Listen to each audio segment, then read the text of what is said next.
Novel audio Cincin Kaisar Naga yang ke-4625 hingga 4627. Suara serak 4625. Mereka berdua tidak menyangka kalau adik perempuan Xiong Kuo akan begitu cantik, sungguh menakjubkan. Dan sebelumnya Xiong Kuo mengatakan kalau adiknya tidak begitu cantik. Sekarang mereka tahu bahwa gadis di depan mereka adalah Xiong Ying, adik perempuan Xiong Kuo, Sentian, dan saudara laki-laki Yao Mei sama-sama heran. Ini di luar perkiraan mereka. Mereka berpikir bahwa adik perempuan Xiong Kuo hanya memiliki sosok yang besar dan kuat. Tapi sekarang, dia memiliki lengkung gitar yang ramping dan penampilan yang sempurna. Terutama saudara laki-laki Yao Mei, yang terus mengusap matanya dan menatap Xiong Ying dengan tidak percaya. Dia masih ingat ketika dia di penjara, dia pernah mengejek Xiong Kuo, mengatakan bahwa adik perempuan Xiong Kuo pasti tidak secantik adik perempuannya. Tapi sekarang Yao Mei berdiri bersama Xiong Ying, Yao Mei terlalu biasa. Kenapa kalian berdua menatapku seperti ini? Xiong Ying sedikit malu dengan Sentian dan saudara laki-laki Yao Mei. Cantik, kami tidak menyangka kamu adalah Xiong Ying, kata saudara laki-laki Yao Mei cepat. Apakah kamu tahu tentangku? Xiong Ying bertanya dengan kebingungan di wajahnya. Aku tahu, tentu saja aku mengenalmu. Kakakmu dan aku berada di sel yang sama, dan aku sudah lama mendengar kakakmu membicarakannya. Saudara laki-laki Yao Mei mengangguk dengan cepat, dengan ekspresi tersanjung di wajahnya. Pria ini sepertinya sedikit tidak sabar saat melihat wanita cantik. Melihat kakak laki-lakinya seperti ini, Yao Mei terdiam sesaat dan tidak tahu harus berucap apa. Apakah kakakku benar-benar di penjara? Bagaimana kabarnya sekarang? Ketika Xiong Ying mendengar bahwa saudaranya benar-benar di penjara, dia tiba-tiba menjadi panik. Jangan khawatir, kakakmu baik-baik saja, dan kami punya cara untuk menyelamatkan kakakmu. Melihat ekspresi cemas Xiong Ying, saudara laki-laki Yao Mei segera berucap dengan penuh simpati. Benarkah? Terima kasih banyak. Ketika Xiong Ying mendengar ini, dia langsung menatap saudara laki-laki Yao Mei dengan rasa terima kasih. Merasakan tatapan Xiong Ying, saudara laki-laki Yao Mei jelas menjadi lebih tinggi dan tegap. Apakah kamu dan kakakmu menemukan urat batu spiritual abadi? Sentian bertanya pada Xiong Ying. Mendengar Sentian bertanya tentang urat batu abadi, Xiong Ying segera menjadi waspada, memandang Sentian dan berucap, apa yang kamu bicarakan? Di mana itu urat batu spiritual abadi? Melihat Xiong Ying tidak mengatakan apa-apa, Sentian mengeluarkan liontin giok itu dan berucap, kamu tidak perlu takut. Kakakmu yang memberi tahu kami dan memberiku liontin giok ini. Dia mengatakan bahwa setelah melihat liontin giok, kamu akan menjelaskan tentang urat batu abadinya, dan hanya dengan menemukan urat batu spiritual abadi tersebut kita dapat memiliki cara untuk menyelamatkan kakakmu. Xiong Ying mengambil liontin giok itu, melihatnya dengan hati-hati, dan berucap dengan penuh semangat, ini liontin giok kakakku. Sepertinya dia benar-benar mengenalmu. Urat batu spiritual abadi tidak berada di sini, aku akan mengajakmu melihatnya. Xiong Ying menurunkan kewaspadaannya, lalu membawa Sentian dan yang lainnya untuk menemukan urat batu spiritual abadi. Agar tidak ketahuan, Sentian sengaja memasang formasi pelindung di sekelilingnya. Hanya sedikit orang yang berani berjalan melayang di udara. Lagi pula, target terbangnya terlalu jauh dan mudah ditemukan. Dalam perjalanannya, saudara laki-laki Yao Mei selalu berbicara dengan Xiong Ying dari waktu ke waktu, dan terus berusaha mendekatinya. Lagi pula, pria mana yang tidak ingin bermain-main dengan wanita cantik seperti itu? Tapi semakin saudara laki-laki Yao Mei bersikap seperti ini, Xiong Ying semakin merasa jijai, dan pada akhirnya dia berhenti berbicara dengannya. Sebaliknya, Sentian diam sepanjang jalan dan tidak sengaja mendekati Xiong Ying, namun Xiong Ying selalu tertarik pada Sentian. Terutama karena liontin giok saudara laki-lakinya diambil dari tangan Sentian, Xiong Ying percaya bahwa hanya orang yang memegang liontin giok saudaranya yang dapat menyelamatkan saudaranya. Seberapa jauh? Setelah berjalan selama 1 jam, Sentian bertanya pada Xiong Ying. Tidak jauh, hanya di puncak gunung di depan. Kata Xiong Ying, dari puncak gunung tidak jauh dari sana. Suara serak 4626 kerjasama yang saling menguntungkan. Sentian melihat ke puncak gunung dan menemukan bahwa itu bukanlah tempat yang tidak dapat diakses, juga tidak tersembunyi. Bagaimana mungkin ada urat batu abadi yang belum ditemukan orang lain? Sepertinya tidak sulit menemukannya di sini. Kenapa tidak ada yang menyadarinya? Sentian bertanya dengan ragu. Kamu akan tahu ketika kamu sampai di sana. Xiong Ying tersenyum tipis dan berucap. Senyuman Xiong Ying membuat Sentian merasa seperti angin musim semi dalam sekejap. Dan saudara laki-laki Yao Mei di samping langsung tersenyum lebar. Kakak, lihatlah dirimu yang sekarang. Apakah kamu tidak malu? Yao Mei menatap saudara laki-lakinya dan berucap dengan jijai. Jangan pedulikan aku. Kamu harus menjaga adik iparku dari berbicara dengan gadis lain di depanmu. Kata saudara laki-laki Yao Mei. Yao Mei sangat marah sehingga dia mengabaikannya. Dia tidak bisa berbuat apa-apa terhadap saudara-saudara laki-lakinya ini. Setelah setengah jam berikutnya, semua orang akhirnya mencapai puncak gunung. Sekarang di depan puncak gunung ada jurang maut. Namun di atas gunung, tidak ditemukan urat batu spiritual abadi. Jika ada, Sentian dapat mendeteksinya. Bagaimanapun, kekuatan spiritual di batu spiritual abadi berbeda dengan batu spiritual biasa. Sepertinya tidak ada urat batu abadi di sini, kan? Sentian memandang Xiong Ying dengan ragu dan bertanya. Ikuti aku. Setelah mengatakan itu, Xiong Ying melompat ke dalam jurang. Ketika Sentian dan yang lainnya melihat ini, mereka juga melompat ke bawah.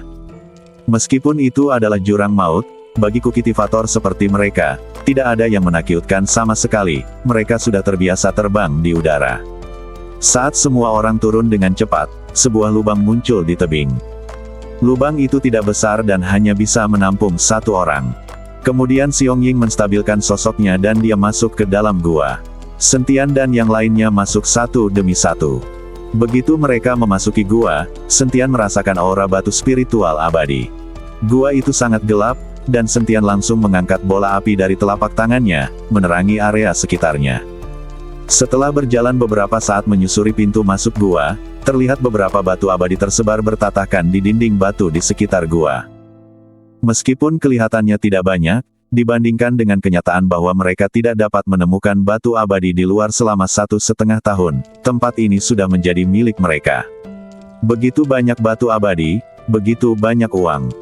Saudara laki-laki Yao Mei menjadi sedikit gila ketika dia melihat batu abadi di sekitar dinding gua, dan buru-buru menggali batu abadi itu dengan tangannya. Tapi batu abadi sepertinya tumbuh di dinding batu. Tidak peduli seberapa keras saudara laki-laki Yao Mei berusaha, dia tidak bisa mendapatkan satu pun batu abadi. Dinding batu ini sangat keras. Jika kamu ingin menggali batu spiritual abadi, kamu harus meluangkan waktu dan menghabiskan banyak kekuatan spiritual. Melihat ini, Xiong Ying buru-buru menjelaskan. Jika seseorang menggalinya dengan sabar, mungkin dia bisa mendapatkan batu spiritual abadi. Dan diperkirakan Xiong Kuo dan Xiong Ying, dua bersaudara, sudah mendapatkan banyak batu spiritual abadi. Sentian melihat batu spiritual abadi seukuran kepalan tangan, lalu melangkah maju, api membubung dari telapak tangannya membakar dinding batu. Kemudian dia menekannya dengan tangannya, dan batu spiritual abadi itu jatuh. Apakah tembok batu ini takut dengan api? Melihat pemandangan ini, Xiong Ying bertanya dengan kaget. Kedua bersaudara laki-laki dan perempuan, Yao Mei itu, setelah berusaha keras, tidak bisa mendapatkan beberapa dari batu abadi, jadi hanya sedikit dibawa ke kota binatang untuk dijual, dan mereka bahkan ditangkap. Setelah dipanaskan dengan api, kekerasan dinding batu akan berkurang, dan batu abadi akan lebih mudah ditambang. Sentian mengangguk, lalu melanjutkan, apakah ada orang lain yang tahu tentang urat batu spiritual abadi ini? Tidak ada orang yang tahu, hanya kami, dua saudara laki-laki dan perempuan yang tahu, dan sekarang kalianlah orang lainnya yang tahu. Xiong Ying menggelengkan kepalanya dan berucap. Sentian memandangi batu abadi di dalam gua, dia tahu bahwa hanya dengan sedikit orang, mereka tidak akan pernah bisa menambang semua batu abadi di sini. Dia sekarang harus menemukan seseorang untuk diajak bekerja sama, seperti kata pepatah, kerjasama yang saling menguntungkan. Tapi siapa yang bisa menambang batu abadi? Suara serak 4627. Sentian memikirkan Liu Zongnan. Bagaimanapun, Liu Zongnan membeli batu spiritual abadi di kota binatang dan tahu banyak tentang ini. Tapi kemudian dia memikirkannya, Liu Zongnan ini terlalu takut untuk Mah Tei, dan dia masih anggota istana penguasa kota di kota binatang. Jika dia benar-benar memberitahu Liu Zongnan tentang tambang ini, dia mungkin akan mengambilnya sendiri. Orang ini terlalu serakah dan takiut Mahtei. Ditambah dengan statusnya sebagai anggota istana penguasa kota, Sentian harus melupakan Liu Zongnan. Sentian memikirkan Bai Seng, tapi dia juga merasa itu tidak pantas. Bai Seng adalah tamu Jenderal Singh. Jika Bai Seng mengetahuinya, Jenderal Singh juga akan mengetahuinya. Sentian tidak ingin Jenderal Singh mengetahui bahwa sekarang kekuatannya lebih rendah dari orang lain. Jika pihak lain mengambil urat batu spiritual abadi dengan paksa, Sentian tidak akan punya cara untuk menghentikannya. Tiba-tiba, Sentian tiba-tiba teringat pada seseorang. Itu adalah Paman Qian yang dibawa Yao Mei untuk ditemuinya saat pertama kali memasuki kota Binateng. Paman Qian bukan dari istana penguasa kota, dan dia masih dari ras manusia, jadi dia pasti tidak akan mengikuti orang-orang di kota Binateng. Selain itu, kekuatan Paman Qian telah mencapai alam Mahayana tingkat keempat, yang cukup untuk membunuh semua orang. Pada saat itu, ketika Paman Qian mengetahui bahwa dia juga seorang kultivator manusia, dia bertindak dengan sangat penuh kasih sayang. Hanya dia. Sentian diam-diam membuat keputusan di dalam hatinya untuk bekerja sama dengan Paman Qian untuk menambang urat batu spiritual abadi. Sentian tahu bahwa dia tidak bisa tinggal lama di kota Binateng, jadi dia harus mencari seseorang untuk bekerja sama dan menambang batu spiritual abadi dalam waktu singkat. Setelah memikirkannya, Sentian melihat ke beberapa orang dan berucap, "Kalian, tolong tunggu aku di sini. Aku akan melakukan sesuatu. Jika aku tidak ada di sini, jangan menambang batu abadi sendirian. Pertahankan kekuatan spiritualmu untuk mencegah kecelakaan. Saudara Sen, apakah kamu akan menyelamatkan kakakku?" Xiong Ying telah memberitahu Sentian lokasi tambang batu abadi, jadi dia berpikir Sentian harus pergi dan menyelamatkan saudara laki-lakinya. "Ya, aku akan menyelamatkan saudara laki-lakimu." Sentian mengangguk dan berucap, "Terima kasih." Xiong Ying tersenyum pada Sentian. Badan Sentian sedikit gemetar. Senyuman Xiong Ying ini terasa begitu mempesona. Sentian sudah lama tidak merasakan hal ini, tetapi Sentian, yang telah bertemu banyak wanita, tidak lagi terburu-buru dalam berkultivasi ganda.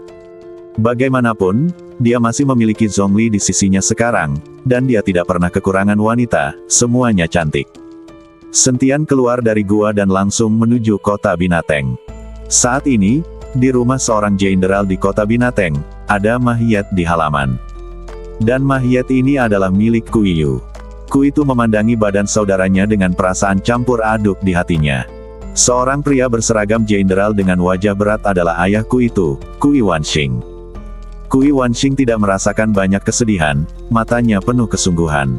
"Tuer, kamu mengatakan bahwa saudaramu dibunuh oleh kultivator tingkat 9 di alam kesengsaraan, dan kamu bukan tandingannya." Kui Wanxing bertanya pada Kui itu. "Ayah, begini, dan aku sudah melakukan penelitian. Orang ini bernama Sentian, dan dia telah menjadi tamu Sing Daorong itu." Kui itu mengangguk dan berucap. Sing Daorong yang disebutkan Kui itu tidak lain adalah Jenderal Sing, salah satu dari 3 jenderal Binateng buas. "Tamu Sing Daorong berani membunuh anakku. Sepertinya dendam antara aku dan dia akan segera pecah." Setelah Kui Wanxing selesai berbicara, dia perlahan mengangkat kepalanya dan melihat ke selatan, karena di selatan tempatnya adalah rumah Jenderal Sing. "Jenderal, orang yang mengganggu pasar batu abadi dan diam-diam membeli batu abadi telah ditemukan." Pada saat ini, pengurus keluarga Kui masuk ke halaman dan berucap kepada Kui Wanxing. "Tuer, ajaklah seseorang untuk melihatnya. Jika kamu bisa menundukkannya, lakukan yang terbaik untuk menundukkannya. Jangan melawan dan membunuh. Kita harus mempersiapkan batu spiritual abadi secepatnya. Waktu yang disepakati akan segera tiba." Kui Wanxing mengikuti Kui itu dan berucap, "Ayah, bagaimana dengan Mahiet saudara laki-laki itu?" Kui itu kemudian bertanya kepada Kui Wanxing tentang Mahiet Kuiyu. "Dei bakar." Kui Wanxing berucap dengan santai, seolah-olah Kuiyu hanyalah orang biasa dan bukan putranya. Bersambung.